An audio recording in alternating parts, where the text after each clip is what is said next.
before you blame yourself for feeling disconnected in public, look down. The pavement, the bench, the railing, and even the empty space between buildings. It may have been designed to keep you moving, separated, and, well, alone. Welcome to The Debate. Today we are exploring the hidden geometry of urban design. We're really asking, what if the modern city is not just a place we move through, but, an actual behavioral system? One that quietly teaches us how to gather or avoid each other, or rest or disconnect. Right. And the central question we're tackling is whether defensive or what a lot of people call hostile architecture is a necessary pragmatic tool for public safety and order. Or on the flip side, is it an exclusionary weapon that destroys civic life and behavioral freedom? Exactly. And we're grounding this discussion in some really foundational urban theory. We'll be looking at Jane Jacobs, William H. White, UN Habitat Guidelines for Public Spaces, and CPTED principles. And just so we're all on the same page, CPTED stands for Crime Prevention Through Environmental Design. It's basically the idea that streets, lighting, visibility, entrances, the whole built environment can be designed to reduce crime and influence behavior. Right, and it's important to clarify that CPTED is not automatically hostile architecture. But as we'll debate today, some defensive design choices can become exclusionary depending on how they are used and ultimately who they affect. Right. And I'll be arguing that hostile architecture is inherently destructive. When we prioritize this sterile, superficial order over human dignity, we aren't just pushing marginalized people out of sight. We are actively eroding the organic trust and the natural observation that are absolutely necessary for a healthy city. And I approach this from a very different angle. Cities are incredibly complex behavioral systems, and managing competing rights in public spaces is not malice, it's essential. I argue that defensive design is a pragmatic, morally justifiable tool to protect the safety and utility of the city for the broader majority. Okay, but what are we actually balancing here? Because it kind of seems to me we are balancing the desire for aesthetic control against fundamental human needs. I mean, public space isn't just the empty void between office buildings, right? It is essential social infrastructure. I agree it's social infrastructure, but Well, if you look at Jane Jacobs' foundational theories or William H. White's work on small urban spaces, they made it incredibly clear that urban vitality thrives on casual contact. It thrives on chance encounters. The trust of a city street is formed over time from thousands of tiny, seemingly insignificant public contacts on the sidewalk. I don't disagree that casual contact is valuable, but you are assuming those contacts are always positive. Not always positive, but always human. Look at how our cities are being engineered today. Eva Wiseman wrote about this creeping sense of menace in urban design. And once you see it, you really can't unsee it. Give me an example of what you mean by a sense of menace. Oh, we have Camden benches. These hulking blocks of concrete that are intentionally slanted so you physically cannot rest on them for more than a few minutes.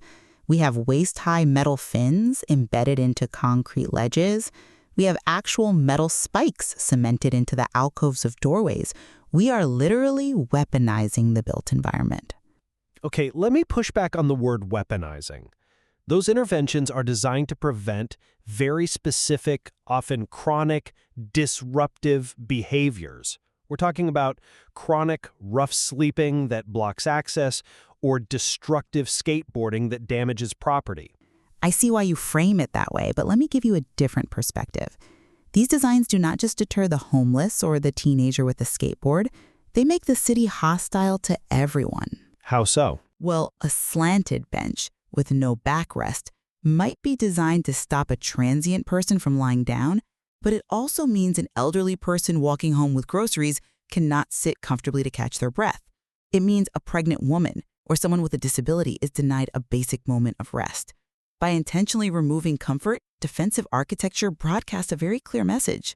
Keep moving, spend money, or get out. You're touching on something critical there, but I think you're misdiagnosing the intent.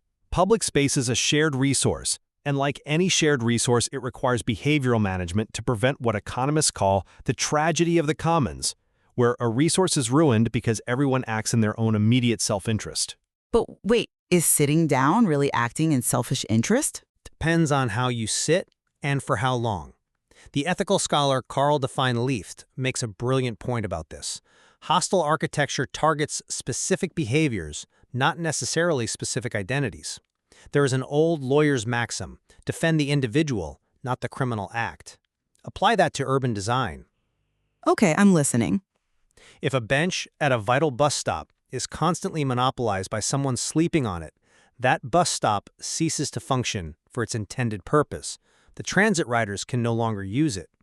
And by designing the bench to be completely unsleepable, sometimes by literally putting an armrest right down the middle, you are punishing the most vulnerable members of society. You are telling them they do not belong. That's a compelling argument, but have you considered the vulnerability of the transit riders? Well, sure, but No, think about it. We know from urban research that people who rely heavily on public transit are often among the worst off economically themselves. They are working late shifts. They are tired. Many of them feel profoundly unsafe at bus stops where chronic misconduct or aggressive panhandling occurs. right. If a bus stop is rendered unusable for a low-income transit rider, modifying the architecture to protect that larger, equally vulnerable public is a morally sound choice. It's a utilitarian calculus. It isn't about cruelty, it's about preserving the infrastructure so the majority can actually use it. I'm just not convinced by that line of reasoning, because you are operating on a flawed premise. You are assuming that sanitized spaces are automatically safer spaces. And urban planners have known for almost 70 years that this is false. False? Yes. When you try to create a sterile corridor, say by removing all the benches, putting up spikes, and aggressively designing out any possibility of loitering, you don't create safety, you create a border vacuum. Wait, so you're saying the emptiness itself is what draws the danger? Explain the mechanism there. Why does a sterile space become a dangerous space? Because true safety doesn't come from a spiked ledge. It doesn't come from a lack of seating. Safety comes from natural proprietors. Jane Jacobs called this eyes on the street. The shopkeepers sweeping their storefronts, the pedestrians running errands, the people just sitting on stoops watching the world go by. They are the unofficial guardians of the city. Right. The organic community watch. Actual watchers. You literally empty the street. And an empty street is a dangerous street. Give me a real-world example of how that actually plays out. Jacobs gave a brilliant comparison of two sides of a street in East Harlem. On the old city side, you had businesses, stoops, loitering adults, people leaning out of windows. When children were playing on the sidewalk, they were kept in hand by the natural, organic surveillance of the community. If a kid stepped out into traffic, someone yelled out. Okay. But on the exact same street, on the housing project side, which was designed as this sanitized, strictly residential, blind-eyed turf with no place to gather, the space was completely anonymous. Over there, children were behaving destructively, drenching open windows with fire hydrants, and nobody stopped them because there were no eyes on the street. Hostile architecture creates anonymous, empty spaces where antisocial behavior actually thrives. I hear you, but I just don't buy that as a universal rule today. Let me tell you why. Jacob's concept of eyes on the street is a beautiful, romantic ideal. It worked wonderfully in mid-century Greenwich Village, but it often completely fails in the face of modern, chronic urban disorder. How so? Natural surveillance breaks down when a space is overrun by organized vandalism, open-air drug use, or highly aggressive behavior. The eyes on the street don't magically fix a park that has become a hub for illicit activity. The regular public just abandons the space out of fear. But doesn't environmental design already account for this without needing to be hostile? We talked about CPTD earlier, and the core of CPTD is actually about increasing natural surveillance, not destroying it. You bring up CPTD, but you're only looking at half of it. Yes, CPTD means using visibility, good lighting, and clear sightlines to reduce crime. But it also explicitly relies on territorial reinforcement and access control. Think of public space management like a city's immune system. An immune system? Exactly. Sometimes the body needs to create localized inflammation, a spiked ledge, a barrier, a strategically removed bench, to protect the whole organism from a chronic infection, like persistent vandalism or monopolization of a vital pathway. According to UN Habitat data, an estimated 15% of global crimes have a public space design and management component. Wow, 15%. Yeah, so when natural surveillance fails, defensive architecture is sometimes the only non-confrontational way to reclaim that space. It breaks the cycle of chronic misconduct without requiring armed police officers to stand on every corner. I would argue your immune system has become an autoimmune disease. It is actively attacking the city's own healthy tissue. The casual lingerers, the tired workers, the elderly. And look at the ethical and economic cost of this so-called reclamation. We are using concrete and steel to pave over a human crisis. We are managing a physical space, not solving global inequality. But the choices we make in that physical space reflect our values. Eva Wiseman highlighted a staggering statistic. In the United States, the annual cost of criminalizing and displacing people sleeping on the streets through police sweeps, incarceration, and installing hostile architecture is estimated to be over $31,000 per person. $31,000. Yes. And do you know what it costs to simply provide supportive housing? Roughly $10,000 per person. That is a staggering number. And I want to be very clear. I will not deny that homelessness is a profound tragedy, nor will I defend the macroeconomic failures of our housing policy. That $31,000 figure is a massive failure of resource allocation. But we keep pouring concrete instead of building homes. Hostile architecture is a costly, cruel project in erasure. It is literally sweeping the tragedy of homelessness out of sight, so the middle class doesn't have to look at it. But you have to separate the macroeconomic failure of a federal housing policy from the immediate duties of a municipal transit authority or a local shop owner. How can you separate them when the design of the physical street directly inflicts harm on those vulnerable people? Because the small business owner does not have the power to fix systemic poverty. But they do have a duty to keep their storefront accessible so they don't go bankrupt. Define Lick makes this exact point in this ethical framework. Imagine a business owner who reluctantly places large sloped flower planters on the wide ledge outside their store. Okay, I'm picturing it. They might personally believe deeply that homeless individuals deserve shelter and dignity. But if their customers feel intimidated by someone chronically sleeping in the doorway and they stop coming in, that owner loses their livelihood. They are forced to take defensive measures. So the solution is just to push the vulnerable person to the next block? The solution is for the government to provide housing. But until they do, the shop owner has rights too. Furthermore, we fall into a trap when we assume all defensive architecture targets the worst off. What about pig ears? Those metal skate stoppers bolted onto curbs and handrails. Right, the little metal knobs. Exactly. Skateboarders are predominantly middle-class teenagers. Or what about playing classical music at transit stations to deter youth loitering? The ethical math here has to include the well-being of the wider public who rely on the safe, intended function of shared infrastructure. We have a right to preserve public property from being destroyed. That's an interesting point about the skate stoppers, though I would frame it differently. When you start engineering public space to actively repel specific groups, even if it's middle-class teenagers, you fundamentally alter the definition of what is public. How so? Let's look at the UN Habitat definition.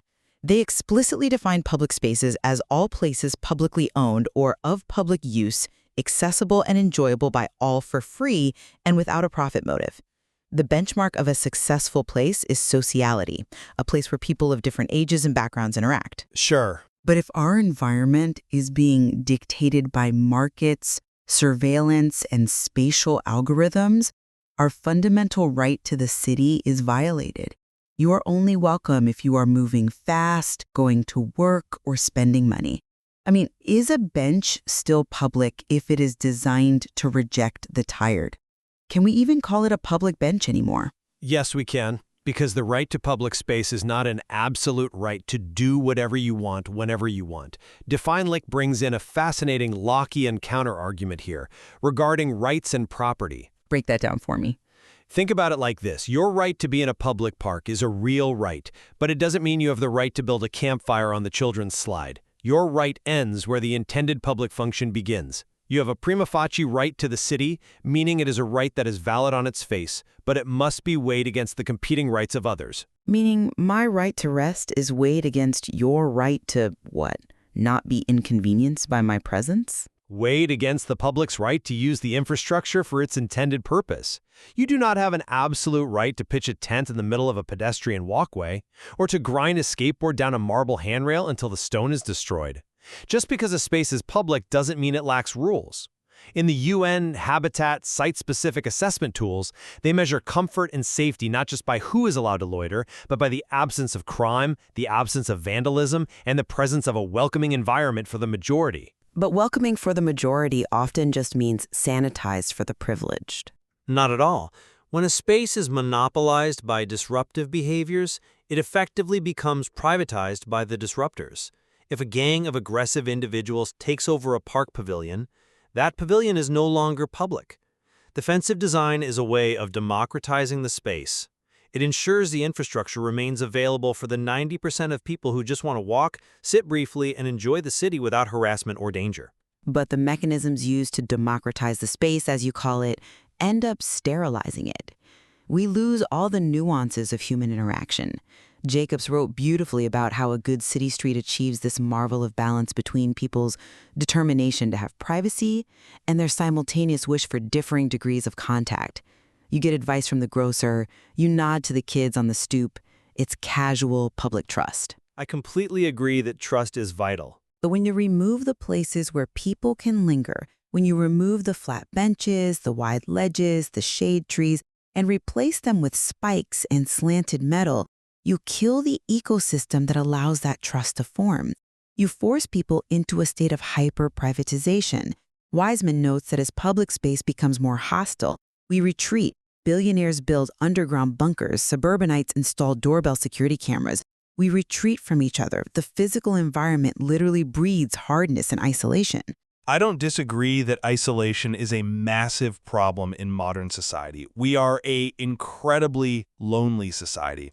But attributing that primarily to anti-homeless spikes or slanted benches is a massive stretch. The decline in social trust has far more to do with digital technology, algorithmic social media, and suburban sprawl than it does with the design of a bus shelter in the city center.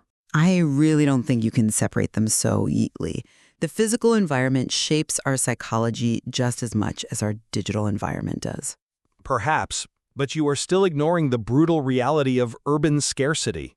UN Habitat points out that in most city cores of the developing world, less than 15% of land is allocated to streets and public space. Public space is incredibly scarce. Right. And when a resource is that scarce, you have to manage its flow efficiently.